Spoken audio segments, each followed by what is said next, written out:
আসসালামু আলাইকুম রহমতুল্লাহ বারকাতুহু। আজকে আমাদের ভিডিও লেকচারে আমরা আলোচনা করব ভূমিকম্পকে কেন্দ্র করে।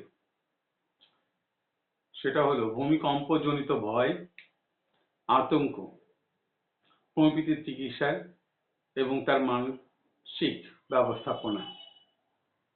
ভূমিকম্পের আগে, চলাকালীন এবং পরে ভয় এবং আতঙ্ক সৃষ্টি হলে তার হোমিওপ্যাথিক চিকিৎসা কিভাবে সহায়ক হতে পারে চলুন আলোচনা করি। ভয় হলো একটি প্রাকৃতিক প্রতিক্রিয়া। হোমিওপ্যাথিতে ভয় ভিত্তিক মানসিক পরিবর্তনের জন্য বিশেষ কিছু হোমিওপ্যাথিক ওষুধ ব্যবহৃত হয়। ভূমিকম্পের আগে ভয় পাওয়া। ভূমিকম্পের আগে অনেক মানুষের ভিতরে এক ধরনের ভবিষ্যৎ ভয়, উদ্বেগ এবং অস্থিরতা তৈরি হয়। যেমন, আবার ভূমিকম্প হবে কবে, পরিবার নিরাপদ থাকবে কিনা, সামান্য কম্প এবং শব্দে সে ভীত হয়ে পড়ে এবং ঘুম না হওয়া। এই পর্যায়ে যেসব হোমিওপ্যাথিক ওষুধ ব্যবহৃত হয় বা উপকারী হয় সেগুলো হলো, একটি হলো আর্জেন্টাম নাইট্রিকাম।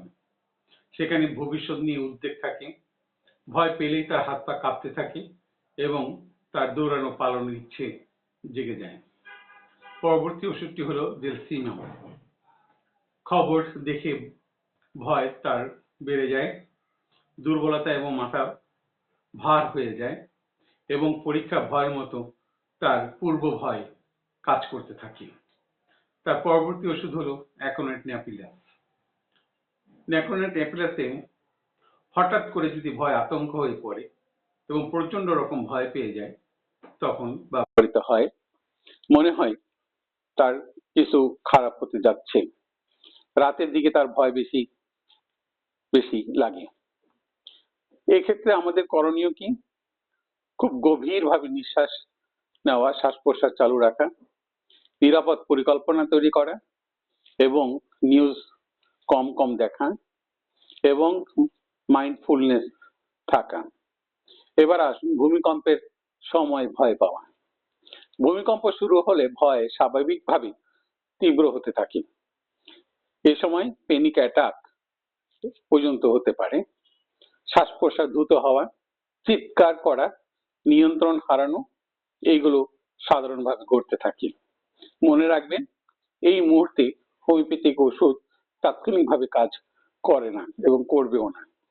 এর প্রধান কাজ হলো তার নিরাপত্তা। এখানে আমাদের করণীয় কি? ড্রপ, কভার, হোল্ড, মাথা সুরক্ষিত রাখা, শ্বাস প্রশ্বাস ধীরে ধীরে নেওয়ার চেষ্টা করা, আশেপাশে কাউকে সাহায্য করা। হোমিওপ্যাথিক ওষুধ এই পর্যায়ে কাজ করে না, তবে ট্রমা কমাতে পরে ব্যবহার করা যায়। ভূমিকম্পের পরে ভয় পাওয়া। ভূমিকম্পের পরে ভয়, দুঃস্বপ্ন, ঘুম না হওয়া, ডাকাডাকি শুনলেই তার ভয় পাওয়া, বাড়ির দেওয়াল নড়ছে তার ভিতরে অনুভব হওয়া, দেওয়ালের দিকে তাকালেই তার ভয় আতঙ্কিত হয়ে যাওয়া, এগুলো খুবই সাধারণ। অনেক ক্ষেত্রে এটি পোস্ট ট্রমাটিক ফিয়ার বা পিটিএসডি এর লক্ষণ হতে পারে। এই পর্যায়ে যে সকল হোমিওপ্যাথিক ওষুধ অধিক ব্যবহৃত হয় তাদের ভিতরে প্রথমত হলো অ্যাকোনাইট ন্যাপিলাস। দুর্ঘটনা এবং ভূমিকম্পের পর আকস্মিক শক খাওয়া এবং প্রচন্ড রকম ভয় পাওয়া, ভয় পেয়ে তার ঘুম থেকে জেগে ওঠা, মনে হয় ভূমিকম্প যেন আবার হবে। পরবর্তী ওষুধ হলো ইগনেশিয়া আমারা। তার ভূমিকম্পের পরে মানসিক ট্রমা দেখা দেয়, ভিতরে চাপা কান্না হতে থাকে, আবেগ দমন করার ফলে তার অস্থিরতাটা বেড়ে যায়। পরবর্তী ওষুধ হলো ফসফরাস। সামান্য শখে এসে ভয় পেতে থাকে, একা মোটেই থাকতে পারে না, অন্ধকারে তার ভীতি কাজ করে। পরবর্তী ওষুধ আর্সেনিক অ্যালবাম। সেই রোগীরা ভূমিকম্পের কারণে সে সব সময় নিরাপত্তাহীনতায় ভুগতে থাকে, তার একা থাকতে ভয় লাগে এবং ভূমিকম্পের পরে তার ভবিষ্যৎ নিয়ে উদ্বেগের সীমা থাকে না। এই পর্যায়ে করণীয় গ্রাউন্ডিং টেকনিক ব্যবহার করা, ট্রমা ফোকাস সিবিটি পরিবার এবং বন্ধু বান্ধব সাপোর্ট নেওয়া, ঘুমের যত্ন এবং ধীরে ধীরে স্বাভাবিক রুটিনে ফিরে আসা। হোমিওপ্যাথি পিএসটিডি বা প্যানিক ডিজঅর্ডার এর চিকিৎসা ভালো হয়। শুধুমাত্র এটি সহায়ক নয়, বরং স্থায়ী চিকিৎসা পদ্ধতি। ভয় বা ট্রমা যদি দীর্ঘস্থায়ী হয়, ঘুম একদম হয় না এবং প্যানিক অ্যাটাক বারবার হয়, তাহলে অবশ্যই হোমিওপ্যাথিক রেজিস্টারকৃত চিকিৎসকের সাহায্য নিতে হবে। সতর্কতা এবং বিবেচ্য বিষয় হলো, এই হোমিওপ্যাথিক সকল ঔষধগুলোর ব্যবহার একই রকম নয়। ব্যক্তির লক্ষণ, রোগীর অতীত এবং বংশগত লক্ষণ, রোগীর ব্যক্তিত্ব অনুযায়ী তার লক্ষণাবলী এবং তার ওষুধের ডোজ এবং পোটেন্সি নির্ণয় করা হয়। হোমিওপ্যাথি কখনো ওষুধ নিজ থেকে ক্রয় করে আপনারা সেবন করিবেন না, বরং এটি উচিত নয়। সুতরাং একজন হোমিওপ্যাথিক রেজিস্টারকৃত চিকিৎসকের সাথে যোগাযোগ করুন।